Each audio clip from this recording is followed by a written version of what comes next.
नमस्कार दोस्तों, मैं सुरेंद्र स्वागत करता हूं अपने YouTube चैनल सुरेंद्र मैथ्स पर। आज हम सीक्वेंस बीएससी सेकेंड ईयर के अंदर मोनोटोनिक सीक्वेंस पढ़ेंगे। मोनोटोनिक सीक्वेंस क्या होती है? देखो, first, a sequence A N is said to be monotonically increasing if A N plus one greater than equal to A N for all N belongs to N. ठीक है जी। जैसे सीक्वेंस आ गई आपके पास A1, A2, A N plus one up to so on infinite. ठीक है ना। ये फर्स्ट टर्म है।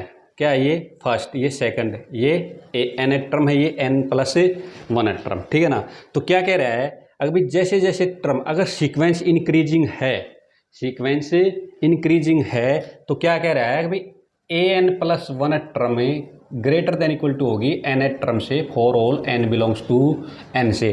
क्या? अगर भाई जैसे A2 क्या होगी? A1 से बड़ी होगी। A3 क्या होगी? A2 से बड़ी होगी। A4 A3 से बड़ी होगी up to so on A N plus one greater than equal to क्या रहेगा? ग्रेटर देन इक्वल टू हो भैया। ठीक है ना। क्या रहेगा? A N for all N belongs to N. ठीक है ना। यानी कि हर बाद वाली टर्म अपने प्रीवियस टर्म से क्या होगी? ग्रेटर देन और इक्वल टू। इस तरह की सीक्वेंस को क्या बोला जाता है? Monotonically increasing sequence. For example, जैसे ये देखो, फर्स्ट सीक्वेंस है 1 1। ठीक है, ये बात 1 ग्रेटर देन इक्वल टू 1 है। ठीक है ना। 1 क्या है? यहाँ लिख देता हूँ, 1 ग्रेटर देन इक्वल टू है। ठीक है, ये बात। फिर क्या है? 1 greater than equal to 2, greater than equal to 2, greater than equal to 3, greater than equal to क्या है? 3। ठीक है ना। तो हर नेक्स्ट टर्म यानी कि सेकंड टर्म क्या है? फर्स्ट के ग्रेटर देन और इक्वल टू है। सेकंड टर्म ठीक है ना। थर्ड टर्म क्या है? सेकंड टर्म से क्या है? ग्रेटर देन और इक्वल टू। ठीक है ना। फोर्थ टर्म क्या है? थर्ड टर्म से ग्रेटर देन और इक्वल टू। ठीक है ना। तो in general A N plus one greater than equal to A N for all N belongs to N. ठीक है ना। एन प्लस वन टर्म से क्या आएगी? ग्रेटर देन और इक्वल टू। इस तरह की कंडीशन को सेटिस्फाइड करने वाली सीक्वेंस को क्या बोला जाता है? Monotonically increasing sequence. जैसे ये एग्जांपल है। ठीक है ना। ओके। सीक्वेंस क्या होगी? इंक्रीजिंग ऑर्डर में होगी और वो उसकी टर्म इक्वल भी हो सकती है और ग्रेटर देन भी हो सकती है। दोनों तरह की सीक्वेंस है ये। ठीक है ना। तो इसको बोलेंगे मोनोटोनिकली इंक्रीजिंग सीक्वेंस। राइट। इसके अंदर क्या करेगी? ग्रेटर देन और इक्वल टू दोनों कंडीशन होल्ड करेंगे। राइट। ओके। सेकंड पढ़ते हैं। A sequence A N is said to be monotonically decreasing if A N plus one less than equal to A N for all N belongs to N. क्या कह रहा है? देखो, इसके अंदर क्या आएगा? कोई सीक्वेंस दे रखी है आपको। ठीक है ना। और वो कैसी है? Monotonically decreasing. तो इसके अंदर क्या होगी? A N greater than equal to क्या होगा? A N plus one for all N belongs to N. यानी कि ये इस तरह की सीक्वेंस होती है। ठीक है ना। क्या टर्म तो जैसे जैसे जैसे टर्म बढ़ती जाएंगी ना, वैसे वैसे सीक्वेंस की वैल्यू, टर्म की वैल्यू क्या हो जाएगी? घटती जाएंगी। ठीक है। जैसे ये फर्स्ट टर्म है, ये सेकंड टर्म है, ये एन टर्म है, ये एन प्लस वन टर्म है। ठीक है ना। तो क्या होगा इसके अंदर? टर्म का नंबर, टर्म की काउंटिंग तो बढ़ती जाएगी, बट टर्म्स की जो वैल्यू है वो क्या होती जाएगी? घटती जाएगी। जैसे वन एन जैसे सेकंड टर्म क्या आएगी? फर्स्ट टर्म से लेस देन आएगी। ठीक है ना। जैसे A2 क्या आएगा? A2 आएगा less than equal to A1। A3 less than क्या आएगा? A2। राइट। इसी तरह से AN plus one less than equal to क्या आएगा? AN for all N belongs to N। जैसे जैसे टर्म आगे बढ़ती जाएंगी, सीक्वेंस की टर्म डिक्रीज होती जाएंगी। ठीक है ना। हर second N plus one term AN से क्या आएगी? लेस देन और equal to AN plus one less than equal to AN। ठीक है ना। इसको आप इस तरह से भी लिख सकते हो, AN ग्रेटर देन, इस तरह से लिख लो चाहिए, AN plus one less than equal to AN for all N belongs to N। ठीक है जी। ओके। जैसे फॉर एग्जाम्पल देखो, यहाँ पर फॉर एग्जाम्पल ये देखो 1 1, यानी कि सेकंड टर्म क्या है? यानी कि A1 क्या है यहाँ पर? One, A1, A2, A3, A4 in general AN plus one. तो क्या आएगा यहाँ पर 1 1। ठीक है भाई, 1 क्या है ग्रेटर देन इक्वल टू 1। फिर क्या आएगा देखो, ग्रेटर देन इक्वल टू क्या आएगा अब 1/2। 1/2 क्या है थर्ड टर्म से, यानी सेकंड टर्म से क्या है ये छोटा और लेस देन। ठीक है ना। फिर क्या आएगा ग्रेटर देन इक्वल टू, फिर क्या आएगा 1/2। फिर क्या आएगा ग्रेटर देन इक्वल टू 1/3। ठीक है ना, ग्रेटर देन इक्वल टू 1/3। यानी इन जनरल क्या आता है, अगर भाई A2 ग्रेटर देन है इक्वल टू है A1 से, A3 greater than equal to क्या है A2 से, in general AN+1 greater than equal to क्या है AN for all n belongs to n। इस तरह की सीक्वेंस क्या होती है मोनोटोनिकली डिक्रीजिंग, मोनोटोनिकली डिक्रीजिंग होती है। ठीक है बच्चों, ओके, ये फॉर एग्जांपल मैंने आपको दे दिया। ठीक है, ओके। अब देखो इसके बाद क्या है third, a sequence AN is said to be constant, a sequence is said to be constant if AN is monotonically increasing and monotonically decreasing. अब देखो कोई सीक्वेंस कांस्टेंट कब होती है, देखो सीक्वेंस देखो वो क्या होनी चाहिए मोनोटोनिकली इंक्रीजिंग होनी चाहिए। मोनोटोनिकली इंक्रीजिंग का मतलब AN+1 greater than equal to AN for all n belongs to n। ये मोनोटोनिकली इंक्रीजिंग का है। फिर क्या आता है monotonically decreasing, AN less than equal to क्या हो जाएगा AN+1 for all n belongs to n। आप ये जानते हो AN+1 greater than equal to AN less than equal to AN+1 for all n belongs to n। इसका मतलब क्या हो गया अभी AN is equal to AN+1 for all n belongs to n। So sequence क्या होगी ये कांस्टेंट हो गई, यानी कि A1 इज इक्वल टू क्या आएगा A2, फिर A2 किसके इक्वल आ जाएगा A3 के, इन जनरल AN किसके इक्वल आ जाएगा AN+1 up to so on infinite. तो इस तरह की सीक्वेंस क्या होती है जो मोनोटोनिकली इंक्रीजिंग भी हो मोनोटोनिकली डिक्रीजिंग भी हो, तो इस तरह की सीक्वेंस को क्या बोला जाता है कांस्टेंट सीक्वेंस, कांस्टेंट सीक्वेंस। ठीक है जी, ओके। फोर्थ पार्ट पढ़ेंगे, a sequence AN is said to be strictly monotonically increasing if AN greater than AN for all n belongs to n।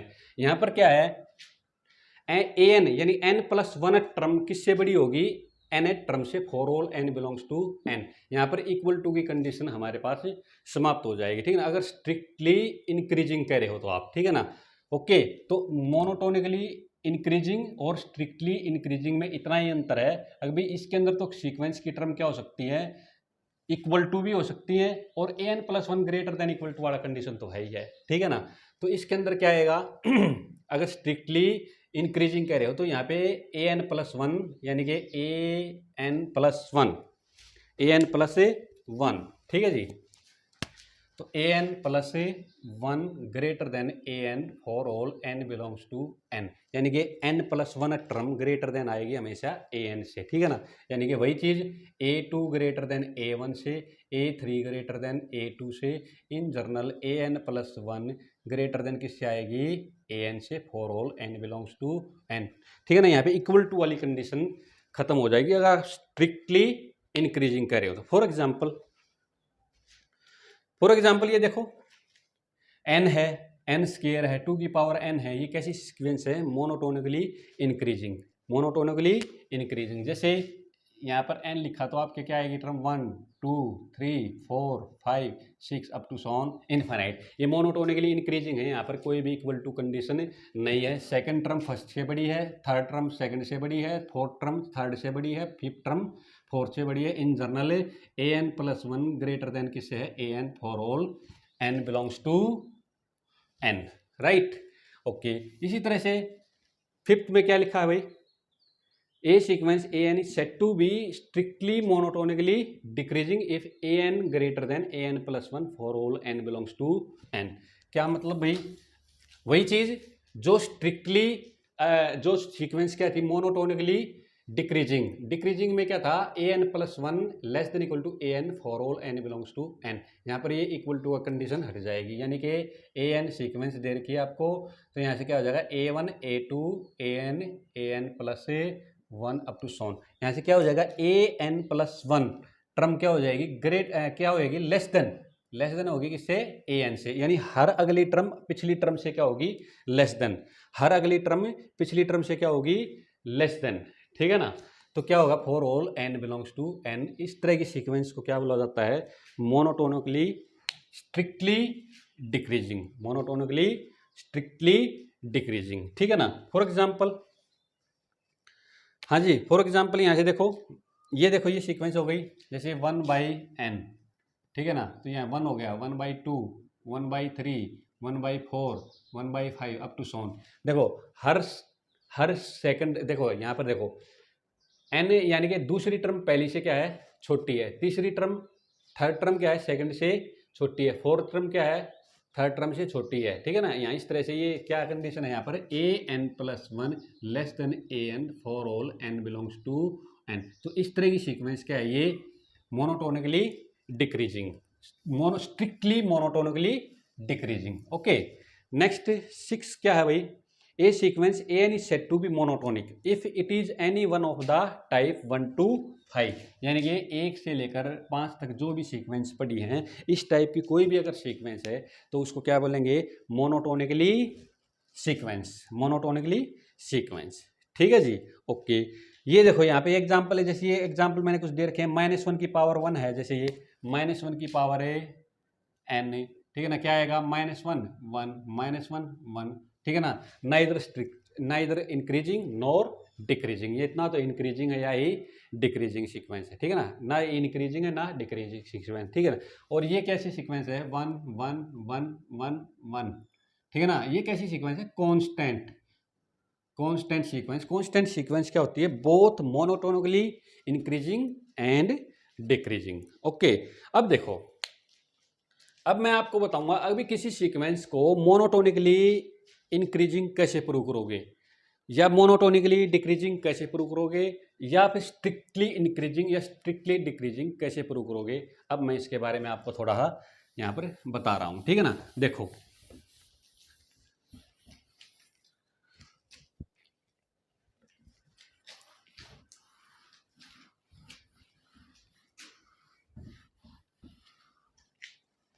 देखो भाई, स्ट्रिक्टली अगर मोनोटोनिकली इंक्रीजिंग आपको prove करना है तो मोनोटोनिकली इंक्रीजिंग के लिए क्या करेंगे भाई, जैसे क्या है कंडीशन हमारे पास, an+1 greater than equal to an for all n belongs to n। तो मैं क्या करूंगा, an+1 यानी कि an+1 में से an घटा दूंगा।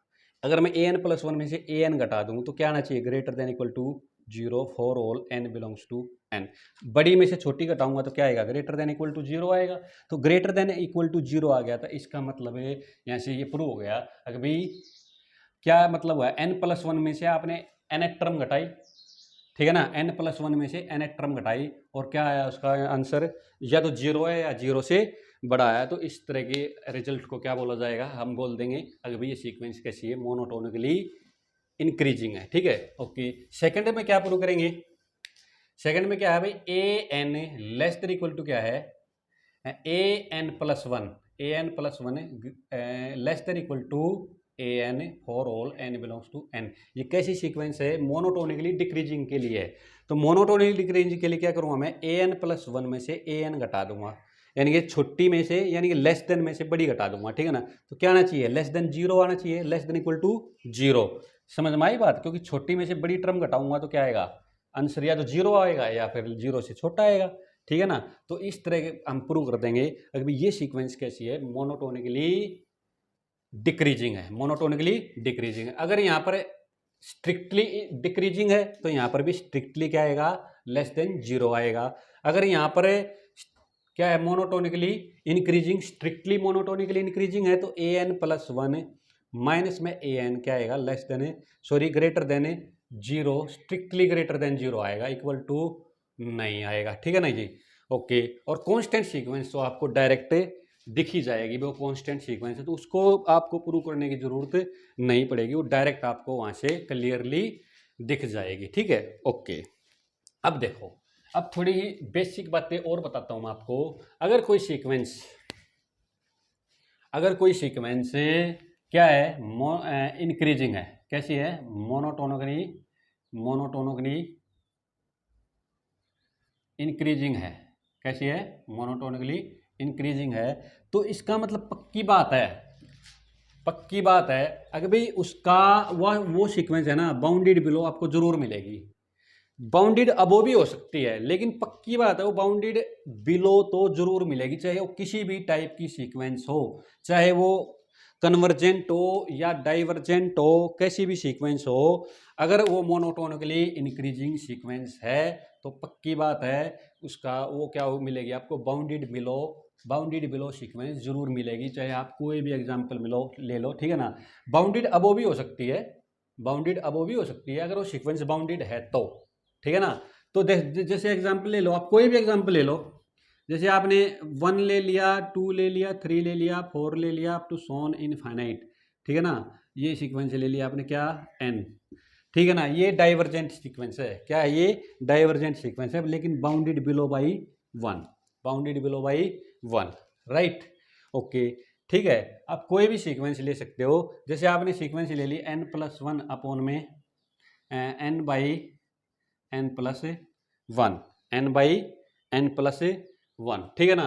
तो ये सीक्वेंस क्या है, किसको तरफ जा रही है, 1 की तरफ है। ये मोनोटोनिकली कैसी सीक्वेंस है, ये इंक्रीजिंग सीक्वेंस है। कैसी सीक्वेंस है ये, मोनोटोनिकली इंक्रीजिंग सीक्वेंस है, मतलब स्ट्रिक्टली इंक्रीजिंग सीक्वेंस है, ठीक है ना। तो इसके दोनों, यानी कि इसके दोनों वैल्यू डिफाइन करेगी। जैसे n की वैल्यू आपने 1 पुट कर दी तो क्या आएगा 1/2, और धीरे धीरे ये किसकी तरफ जाएगी, 1 की तरफ चली जाएगी, ठीक है ना। तो इसके लोअर बाउंड और अपर बाउंड दोनों है, यानी बाउंडेड बिलो भी है और बाउंडेड अबव भी है। तो इस तरह की सीक्वेंस में आपको थोड़ा ये रिजल्ट क्लियर होने चाहिए, ठीक है ना। अभी कौन सी सीक्वेंस बाउंडेड बिलो होगी, कौन सी बाउंडेड अबव होगी, ये होना चाहिए आपको, ठीक है ना।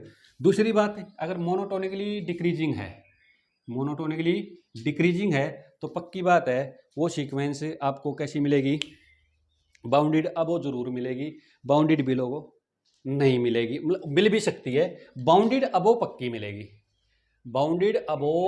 मिलेगी, बाउंडेड बिलो हो भी सकती है और नहीं भी हो सकती है। फॉर एग्जांपल जैसे आपने ले ली -1 -2, इस तरह की सीक्वेंस ले लेते हैं, ठीक है ना।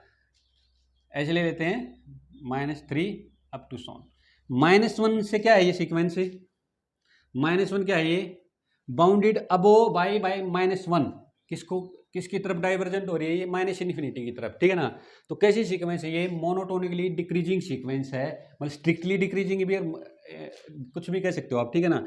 मोनोटोनिकली स्ट्रिक्टली डिक्रीजिंग है, ठीक है ना। मतलब डिक्रीजिंग केस के लिए मैं बता रहा हूँ, इसके अंदर क्या है, आपको बाउंडेड अबो ये जरूर मिलेगी आपको, ठीक है ना। बाउंडेड बिलो भी मिल सकती है, लेकिन बाउंडेड अबो ये जरूर होगी, ठीक है जी।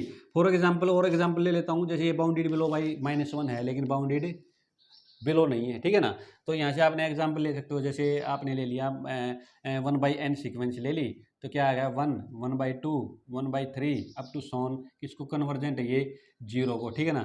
तो यहाँ से देखो, आप यहाँ से देखोगे तो ये बाउंडेड अबो बाई 1 है और बाउंडेड बिलो बाई किससे है, 0 से है। तो दोनों चीज़ें मिल गई आपको, ठीक है ना। वो डिपेंड करता है, सीक्वेंस बाउंडेड हो तो दोनों तरफ से केस चलेगा, अदरवाइज सिंगल केस तो चलेगा ही चलेगा, ठीक है ना।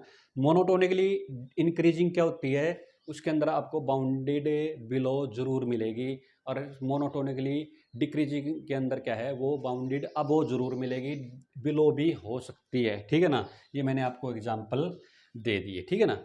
ओके, आई होप आपको ये मोनोटोनिक सीक्वेंस का कंसेप्ट थोड़ा क्लियर जरूर हो गया होगा, ठीक है। ओके, अब देखो इससे आगे हम कुछ एग्जाम्पल पढ़ेंगे। अगर कोई क्यूरी या आपको कोई दिक्कत है तो आप कमेंट करके कमेंट सेक्शन में पूछ सकते हो, ठीक है ना। कुछ एग्जाम्पल देखेंगे, अभी कौन सी सीक्वेंस क्या है, इंक्रीजिंग है, कौन सी सीक्वेंस डिक्रीजिंग है, और ठीक है ना। और इसके बाद पढ़ेंगे हम मोनोटोन कन्वर्जेंस थ्योरम, उससे रिलेटेड कुछ एग्जाम्पल भी पढ़ेंगे। उसके बाद पढ़ेंगे हम नेस्टेड इंटरवल प्रॉपर्टी या कैंटर इंटरसेक्शन थ्योरम, ठीक है ना। मोनोटोनिक सीक्वेंस के कुछ एग्जाम्पल देखते हैं बच्चों। तो सबसे पहले क्या लेते हैं, an इजिकल टू क्या है मेरे पास, 1/2 का स्केयर, 1/2 की cube up to so on plus 1/2 की पावर n। an+1 देखते हैं, 1/2। अब देखो n की वैल्यू जितनी है ना, उतनी पावर तक यहाँ टर्म जाएगी। जैसे यहाँ पे मैं अगर a3 लिखता हूँ ना, तो a3 का मतलब 2 की पावर 3, यानी कि यहाँ तक लिखी जाएगी टर्म, समझ में आई बात है। ये आप नोट रखना, A1 का मतलब 1/2 है, A2 का मतलब है 1/2 प्लस 1/2 का स्क्वायर, A3 का मतलब है 1/2 प्लस 1/2 का स्क्वायर 1/2 की पावर क्यूब। समझ में आई बात है। ओके, तो यहाँ से 1/2 लिखो, 1/2 का स्क्वायर 1/2 की पावर क्यूब अप टू सोन कहाँ तक, 1/2 की पावर n तक तो जाएंगे, और अगली टर्म क्या आएगी 1/2 की पावर n प्लस 1 तक जाएंगे। ठीक है जी। ओके, अब मैं क्या करूँगा, an+1 माइनस में an करता हूँ। तो देखो यहाँ से मैं देखो ये क्या आ गया, यहाँ से देखो ये टर्म तो यहाँ तक की, तो an+1 तक की ये टर्म, और यहाँ तक ये टर्म तो क्या हो जाएगी, कैंसिल हो जाएंगी। ठीक है ना, ये कट जाएंगी, इसमें से मैं ये घटाऊंगा तो यहाँ तक की टर्म तो क्या हो जाएंगी, सब्ट्रैक्ट हो जाएंगी, कट जाएंगी। तो क्या बच गया मेरे पास 1/2 की पावर n+1, और ये कैसा है, greater then 0 for all n, for all n। ठीक है जी। तो इसका मतलब है ये सीक्वेंस कैसी आएगी बताइयो, an+1 माइनस में an ग्रेटर देन 0 आ गया, तो इसका मतलब क्या आ गया, मोनोटोनिकली इंक्रीजिंग। कैसी आएगी, मोनोटोनिकली इंक्रीजिंग। ठीक है जी, स्ट्रिक्टली इंक्रीजिंग भी बोल सकते हो उसको, क्योंकि an+1 माइनस में an, यानी कि क्या आ गया ऐसे, an+1 ग्रेटर देन क्या आ गया, an फॉर ऑल n। ठीक है जी, तो इसका मतलब मोनोटोनिकली इंक्रीजिंग है, स्ट्रिक्टली इंक्रीजिंग भी आप इसको बोल सकते हो। ठीक है जी, नेक्स्ट क्वेश्चन देखते हैं। ठीक है ना, आप चाहो तो स्क्रीनशॉट ले सकते हो। ओके, नेक्स्ट क्वेश्चन देखते हैं। नेक्स्ट क्वेश्चन देखो बच्चों, an क्या है यहाँ पर, सेकंड क्वेश्चन, an क्या है, 3n+7 अपॉन में 4n+8, an+1 क्या है, 3n+1 + 7 अपॉन में 4n+1 प्लस में 8। इसको सोल्व करो, 3n+3, 7+3 कितना हो गया, 10 हो गया यहाँ से, अपॉन में कितना आ गया, 4n+4 यानी 4n+12 हो गया यहाँ से। ठीक है जी। ओके, यहाँ से an+1 माइनस में an करो तो क्या आ गया बच्चों, यहाँ से 3n+10 अपॉन में 4n+ कितना आ गया, 12। ठीक है जी, प्लस में कितना आ गया, सॉरी माइनस में 3n+7 और कितना आ गया 4n+8। हाँ जी, यहाँ से करते हैं, इसको थोड़ा कैलकुलेट करते हैं, एलसीएम ले लेते हैं, 4n+12 और 4n+8, यहाँ से ये कैंसिल हो गया, तो 4n कितना आ गया, 4n+8 और इंटू में 3n+10 माइनस 3n+7 इंटू में यहाँ से ये आ गया 4n+12। ठीक है जी। ओके, यहाँ से इसको कैलकुलेट करते हैं, देखो कितना आ गया ये 12n² प्लस में कितना आ गया 40n, और यहाँ से कितना आ गया 24n, और ये आ गया प्लस में 80, माइनस में कितना आ गया 12n²। ठीक है जी, माइनस करता हूँ सारा, और यहाँ से कितना आ गया प्लस माइनस का 36n, और ये कितना आ गया प्लस का माइनस का क्या आएगा 28n, और ये आ गया यहाँ से माइनस का 84। ठीक है जी। ओके, अपॉन में कितना आ गया, जो भी आए हमें कोई मतलब नहीं चाहिए, तो नीचे तो पॉजिटिव है 4n+12 और 4n+8।